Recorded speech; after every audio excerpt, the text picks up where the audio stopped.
Kevra. Voy. Sinfdoshimiz 4-partada o'tirardi. Haydi. Bo'ladi. Ha, buni chet elga ishlagani ketdi deyshudi-yu. Shu yer bo'lsa kerak-ku. Tez so'rashib ketaylik, ish-pish so'ramasin yana. Da, to'g'ri. Ketdi yur. Sinfdosh. Tuzumsan? Rahmat. Sinfdosh. Qalisan? Yaxshimisan? Charchamayapsanmi? Rahmat. Ha? Ancha bo'ldi o'rta ko'rishmagan. Uzr, kutib turishdi-ya. Gaplasharmiz. Chiqarsan? Bo'pti, bora qol. Bo'pti, sog' bo'l.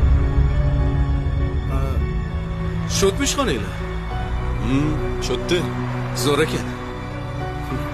Ish shotdami? Ha, bugunda ishga tushdim. Sizlarni ko'rib qolganim yaxshi bo'ldi. Bu ish bo'lsa, Bo'pti, o'rta.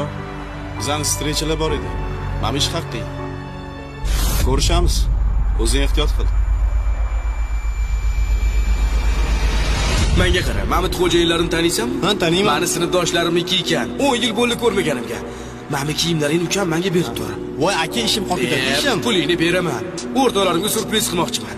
Kelsa menga aytganmi? Aka, bo'ldimi? Kiyimim bersiz ishimni davom ettirardim. Mayli. Mayli, aka, yaxshi bo'ling.